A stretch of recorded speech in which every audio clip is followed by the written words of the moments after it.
In 2013, Matt Lees, a white middle-class blogger who had worked at official Xbox magazine and now videogamer.com, launched into an astonishing attack on KSI, who at the time was the only high-profile black man in the UK video games media. Lee's attack on KSI was not racially motivated.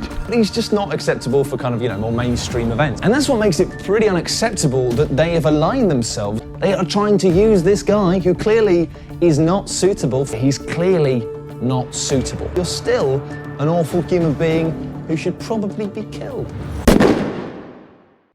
Instead of being questioned for harassment or arrested for inciting violence, Lees was celebrated by his white peers, treated as a hero by his white peers, and was rewarded with fruitful, bountiful job opportunities, including extra coverage at The Guardian, Eurogamer, and Kotaku. By his white peers, the video games media like a pack of wolves joined in a virtual dog park, attacking KSI in the ultimate team-up character assassination to make sure he was cancelled out of the industry forever. But in the process, these individuals and these companies closed the door to black British and Asian British people getting a job in the video games industry for nearly a decade. The worst part? It continues today.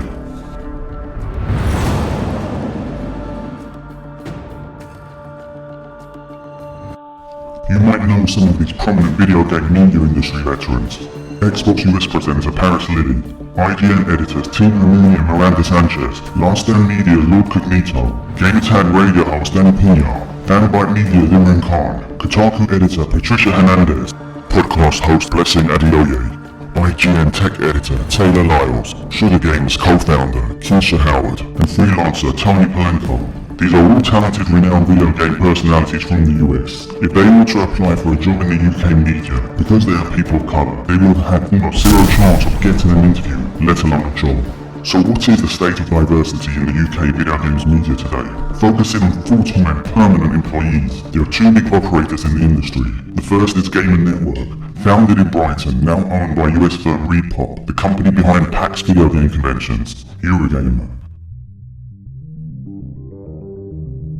Outside Xbox, Outside Extra, Metabomb, Digital Foundry, Rock Paper Shotgun, gamesindustry.biz, and VG247. The other big company is Future PLC, which launched back in the 80s as Future Publishing.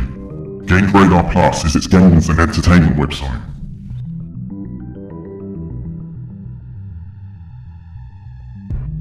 I tell you what, let's also have a look at the sister site, focusing on Tech Radar.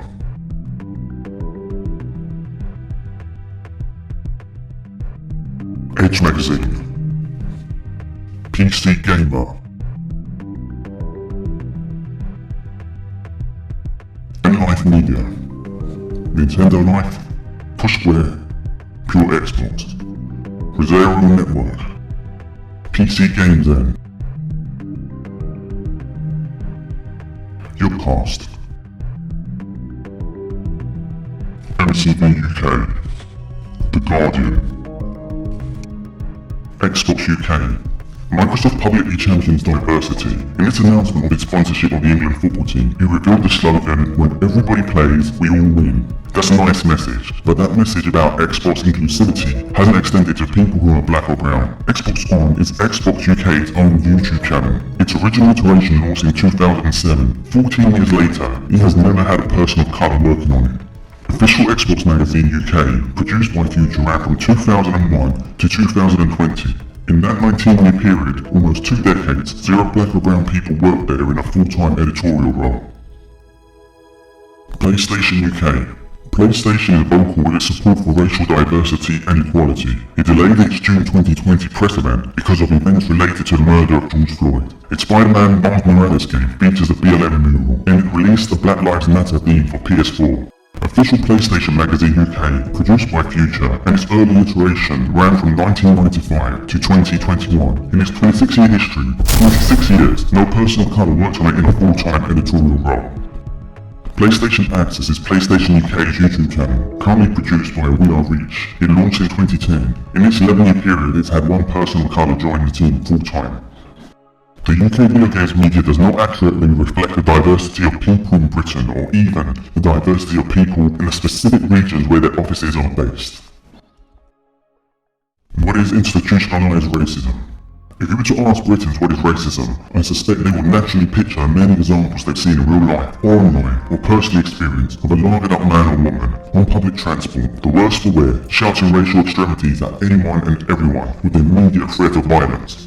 However, there is a real danger in viewing racists solely as being these angry people, because it means you can say, I'm nothing like that. I don't shout racist words to people. Many Britons, when asked to think about racism, will recall the events following the Euros, where the Indian football team's black players received a ton of online abuse. And maybe Britons say, I'm nothing like that, I don't need abuse. In fact, I'm proactive in support and can prove it, just look at my Twitter profile. Alternatively, maybe when Britain think about racists, they picture a right-wing extremist, a man for example, who pops up on TV and has a sharp way with words, that believes in repatriation of ethnic minorities, and it's easy to look at him and say, I'm not racist, I'm nothing like that. My politics are the complete opposite. I voted for X party, I believe in diversity. The automatic disavowing of racist behaviour, this othering of racists, allows you to easily distance yourself from them. You then complacently never have to think about your own social responsibilities or your own social inactions. But what if I told you there's a worse type of racism than the angry people? Far worse, more dangerous, insidious. A type of racism that affects the lives of many more people than those who have to endure 10 minutes on a shared train ride. And like the ghost in Sixth Sense, they're working around like regular people. They don't even know their actions and inactions are racist. Following the racially motivated murder of the young black man Stephen Lawrence in 1993, where following the first court case, the suspects were acquitted of murder, the government ordered an inquiry into all aspects surrounding the handling of the case, to look at possible failings by the Metropolitan Police. It was called the McPherson Report, and its findings defined institutional racism as the collective failure of an organisation to provide an appropriate and professional service to people because of their colour, culture, or ethnic origin. It can be seen or detected in processes, attitudes and behaviour that amount to discrimination through prejudice, ignorance, thoughtlessness, and racist stereotyping which disadvantage minority ethnic people. In 2020, Future plc made a pledge to include more black people in its use of stock photography. It didn't make a pledge about actually hiring people of colour. It did say it would create targets for spending on freelance contributors from diverse backgrounds. Not black backgrounds, not Asian backgrounds. More on why this distinction matters later. In practical terms, this means that a company or organisation will publicly support racial diversity. Few people are stupid enough to not do so, knowing there are legal and social remedies if they don't. However, when it comes to hiring, organisations historically hire staff who are similar to the team they already have. And when filtering candidates, whilst they won't filter out candidates based on their race, they will use other metrics that will invariably have the net result of filtering candidates who are of different races or religions. Here's an illustrative example. A black job applicant with an African name will be discarded when compared to a similarly qualified white applicant. The person making the decision, the editor or HR manager, will find the quality of the white candidate's CV that makes them stand out. Perhaps it's references to their interest in theatre productions, which might be deemed more relevant than the black candidate who regularly supervises at his local youth club. Supervising demonstrates responsibility and leadership potential, but this extracurricular community work can be improperly used to discard a candidate's application because an editor will regard it as inappropriate experience for a role in their teams. The point is, whether it be unspoken prejudices of the individual, their preferences for people similar to them, and the company structures that have no monitoring or accountability of racial diversity in their staffing, it all leads to a business and environment that simply doesn't allow black or Asian people a fair opportunity to work in their offices. One explanation given for the poor lack of racial diversity is that the employed white staff were simply the best candidates for job roles. This may be pertinent when looking at the case of a single position that was filled, but when looking at multiple companies that have staffed many jobs over many years, and across the board there is a gross underrepresentation of ethnic minorities, then clearly there is a problem with the staffing, as it means black and Asian and ethnic white people are being excluded. You put so much work, you put so much time, so much heart into an application, hoping, stupidly believing you've actually got a chance, but you've got next to no chance. And every single time it's a no. And you think hard, what can I do better next time? What can I do to make a difference? But there's nothing you can say, and there's nothing you can do. And every non-reply, and every rejection scrapes a piece out of your heart, out of your ambitions, out of your hopes for a better life. and it's not fair, and it's not right. But there's absolutely nothing we can do about it.